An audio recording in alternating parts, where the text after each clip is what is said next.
I want to talk about the new Salt and Pepper movie that just dropped on Lifetime. Howie said he didn't get a chance to see it, but I just want to kind of bring it up because it's kind of buzzing right now. So the movie starts off and it gives you the backstory about how they formed the group.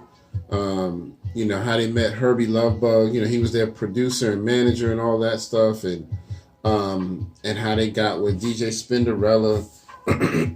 They actually had another DJ before her, and they were calling her Spinderella, but things didn't work out, and so Herbie fired her, and they got the new Spinderella, and they just was like, yeah, let's just keep the name simple. We already got a name. We're just gonna let her be Spinderella.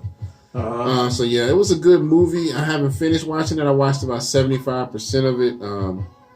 Actually, I was watching it right before how we got here for the podcast. But it's a really interesting movie. But what's the big topic now is because Spinderella is not very prominent in the movie. For one, the real DJ Spinderella didn't have any input in the movie. It's executive produced by Salt and Pepper. Damn. But Spinderella is not part of the conversation at all. And then the character that plays her, you really don't see a whole lot of her. Dang. She got these one-liners where, they be talking, Salt and Pepper be talking like, yeah, so we going to do this. And she be like, yeah. Just saying little stuff like that. It's like, that's it? That's all we going to hear? But I guess they couldn't make her have a lot of lines because then they would probably have to pay Spinderella. So they're probably keeping it to a minimum because of that. But I didn't know it was that bad between y'all, man. You know what I mean? Just a bunch of, Salt, you supposed to be saved, bro. Right. You supposed to be saved. So I don't know, man. I don't know. But it's a very interesting movie. Spinderella has spoke about it since it came out a few days ago, and she said that she didn't like the fact that they didn't really contact her.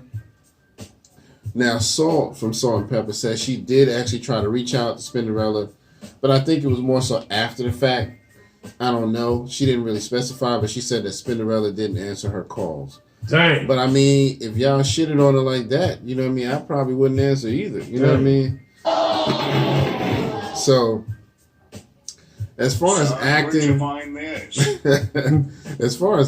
mean, it's Lifetime. So, it's going to be kind of basic on the acting, but they got Salt and Pepper executive producing it, so it's pretty accurate when it comes to their portion of the story, but you can't really give a whole lot of dialogue because then if you give a whole lot of dialogue to the Spinderella character, it's just more so hearsay. It's speculation. We can't really say that's what really happened because Spinderella might be like, nah, that's not how it happened. And y'all might not be remembering it right. Mm-hmm. This is how it really happened. I said this, you said that, I slapped the shit out of you, and then we said that, and we hugged it out. It might be something crazy like that. So, I'm looking at it like, y'all think y'all slick. That's why they really made sure that girl had hardly no lines, you know what I mean, in the movie, and so it's an interesting movie though. I think that's another thing too. You talk about Lifetime doing it. Salt and Pepper really deserves. I will say this served like kind of like what they're trying to do with not necessarily like Big and Pop, but maybe NWA, because they really paved the way for like a lot of female MCs and really for them to be a really dominant female MC group from like the 80s and even on into the 90s. They was like for them to be female rappers, and then they had like the In Vogue and stuff. Right. Yeah, man, phenomenal. So, yeah, man. Like so they had great careers, man. It was rocky. You can tell from the movie it was pretty rocky, but I encourage y'all to check it out at least once. It's not going to be a movie you're going to go back and see over and over again, but if you really want to know more about the backstory, it's not 100% because, you don't really get Spinderella's take on it, but you get a lot of Salt and Pepper's backstory, Pep being with Tretch and all of that, them having kids while they rapping and all of that, and controversy over some of their songs and how it started and all of that, man. There's parts in the beginning where they all work at a call center, some of their first work. Dang. And Kid and Play worked at the call center. Martin Lawrence worked at, was cool with each other. That's awesome, man. So yeah, it's kind of cool. It's good at least, just to know the story. So I would say at least check it out for yourself. I hope that somebody does, like maybe an HBO does maybe a documentary on them. We don't need no actors portraying it. We got that now. Yeah. Maybe do a documentary where they can just tell stories, get Spinderella's side of the story, get Herbie's, Salt, Pepa, all of them. You know what I mean? And a big part of their come up in the movie was how they dissed Dougie Fresh and Slick Rick. Oh yeah, because they did they recorded in their. I think I did see something about that. Yeah. They recorded in their studio. Yeah, like when they left, they would sneak in the studio and record. Yeah, what happened was Dougie Fresh and Slick Rick had the song "The Show," and so Herbie told him to try to be like Roxanne and Shantae, let's do a diss song to get you noticed. So they did a song called The Showstopper. Yeah. And so they kind of dissed Dougie Fresh and Slick Rick. It was on, you could tell it was on some friendly thing. It wasn't really like they had beef with them. Yeah. We just want to get attention. Yeah. And the controversy was they went back to Dougie Fresh's high school in the movie and performed the show in front of damn. In the school courtyard outside. So they were getting booed at first, but then a lot of people started liking it. Like, okay, they got some skills, you know what I mean? So that was what happened. I don't know about the studio thing, but that was a controversial part of the movie. But if they did record it in his studio, they didn't really specify that. But but yeah, so but it's a decent movie as far as telling the story. You know what I mean? So it gets better as it progresses. To me, in the beginning, it was kind of like, y'all not really pulling it off. But the further it went, I was like, okay, I'm feeling it a little more now. I'm seeing it. So, yeah. So, but yeah, so it's out there. It's called the Salt and Pepa movie.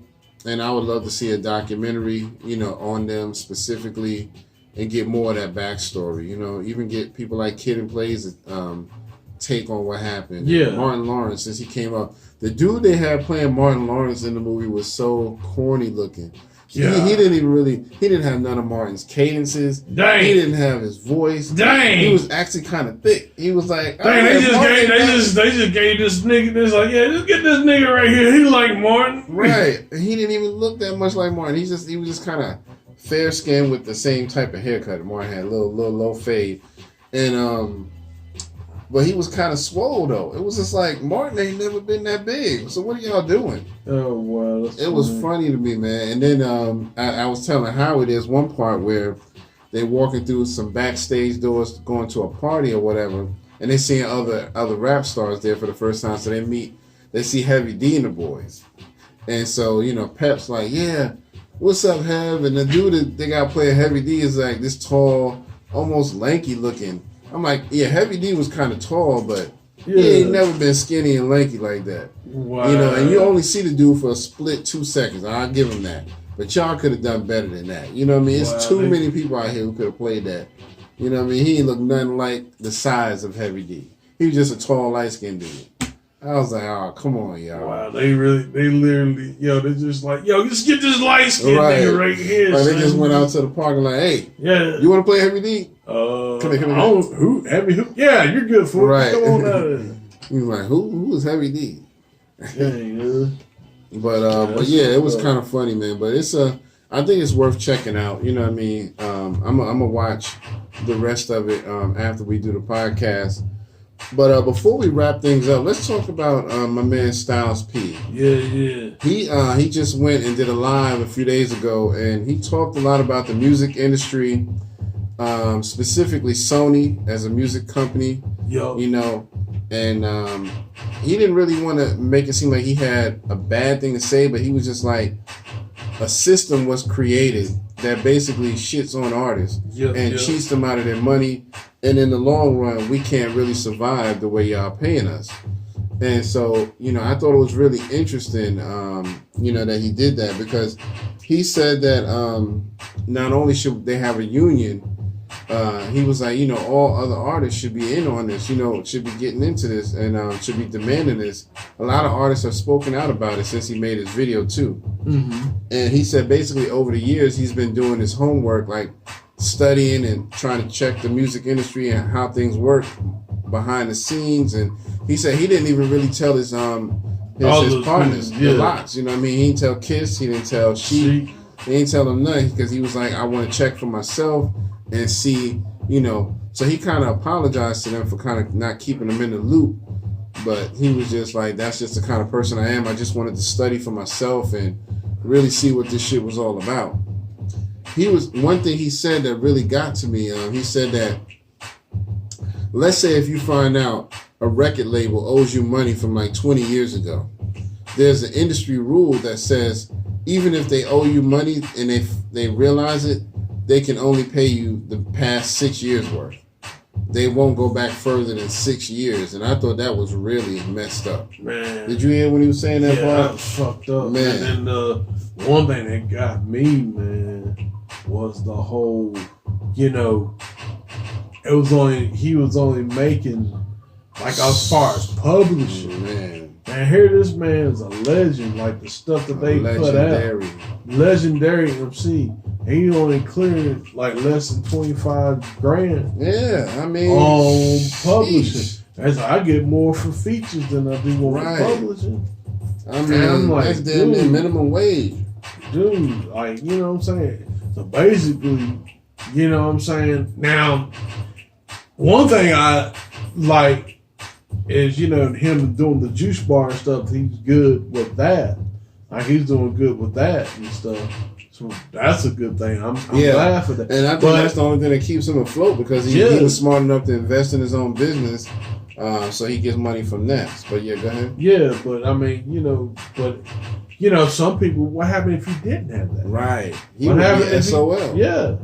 SOL. You know, and he was even talking about, you know, the whole thing. Because I remember one time he came up, you know, to him, the whole Locks had beef with Puffy about the whole, like, well, you know, he was getting paid off of, you know, he was getting paid off of stuff. Right. And he didn't have nothing to do with it. But it wasn't really Puffy. It was Sony that was doing that. Yeah. You know what I'm saying? And basically it was just, you know what I'm saying? Like, they came up and, you know, like, he was talking about the Big Papa thing. Like, you know, you're not going to get no money off this. This is charity. I was like, all right, cool. We understand. But then it's like they did the work. Yeah. And then now all these people, so all these hands is going to touch it. Yeah. And they getting paid. Yep. But they, you know, they not getting paid. And they the one to put the song together. Yeah. And he said that he found out people like Puff was actually getting money off the song, even though Puff said he didn't need no money off the song. He didn't want no money off the song. They still paid him. So he like, you know, if that's the case, if you realize you needed to pay Puff, why not pay me too? Yeah. I mean, I wrote the song. You know, that's what I'm saying. I mean, so and that's really supposed to be, that's how it's supposed to be. The songwriter gets the money. That's why we need this union. So, you know what I mean? They can keep these people in check, man, because like he said, he's not really mad at Sony, but he's like, they're basically taking part in a system that was created by some other person who said, you know, this is how record labels should be. And people like Sony kind of just jumped on the bandwagon and was like, yeah, that's how we're going to do. We're going to take X amount of money and we'll leave you with this little pinch right here. You know what I mean? Because you know Sony is making way more than that off of his catalog. Oh, God. You know what I mean? And the thing of it is, Sony itself, between all the stuff they have, they're not hurt. Right. God, man, Sony's almost like fucking Disney, man. They everywhere. Yep. Yeah, man. A lot of artists have been through the ringer with companies like Sony. You know what I mean? I think Prince and Michael Jackson, I think both had to deal with them at some point. Yeah. I know Prince, I'm pretty sure. Prince, Michael Jackson. Yeah. I want to say, what's that boy that did Faith? Was it Keith Michaels? What's his name? Faith? Yeah, you know, sometimes I think it would be nice. Oh, yeah. Okay. Yeah, he had to deal with them. Mm-hmm. Like, it ain't just black. It's like, you know, there's a lot of people that deal, you know, because the industries are predatory. Yeah. That's why you got people, you know, getting away from it. They're trying to, go their own route. That's why vinyl is, because I talked with a guy, I think the other day, he was talking about how like vinyl is really coming back because of that. It's the way they can come back. Right. And having like physical sales to, combat that streaming. Right. You know what I'm saying? Because the streaming, streaming, you have to do what, 800 million to go platinum? Mm-hmm. Whereas, when you went platinum, it was 1 million sold. Right. Exactly. So, yeah, man. I mean, it's like a whole lot of stuff, you know what I'm saying? It's sad, man. I mean, when I heard him talking about how little bit of money he was getting off of that publishing, I was like, are you fucking kidding me, man? Yeah, I mean, and like I was saying, man, like, it'd be one thing if this man, if Styles was like 20, 25, right? You know what I'm saying, young, and like you got to get grandfather into some shit. Right. This man's 50 years old. Yeah. And this dude's a legend. He's got a catalog. He's proven like he does shit. Exactly. I'm not saying he should be stinking rich, but he shouldn't be hurting either. Right. Exactly. Not off of from music. He shouldn't. Dude. From what I understand, I think it was Michael Jackson. He purchased his own. He bought out his own publishing stuff, like all his masters and all of that. Yeah. So that the company couldn't get all of his stuff. You know what I mean? Because for a while they were just taking a lot of his money. But yeah, that's what. But they going to try to get the family to sell it back. Right. That's one thing that they try to fight. They fought hard to do that stuff. But man. Because they know if the family gets on hard times and they need money, they're like, yeah, we'll buy the catalog back from you. We'll just throw you a little stack of money. And all make we gotta do is throw you some biscuits, right. $5 bill. Y'all be all right. Right. We'll just take this. Right. I know Tito needs some money, right? Yeah. Your activator's drying up, nigga. Jermaine, all your activator's drying up, nigga. So, just give me, I'll give you $5. Right. Package Jerry Curl juice. Y'all gonna be all right. You're like, word? Got my soul glow back? Yeah. We'll just take these and we'll just continue to make money. Right.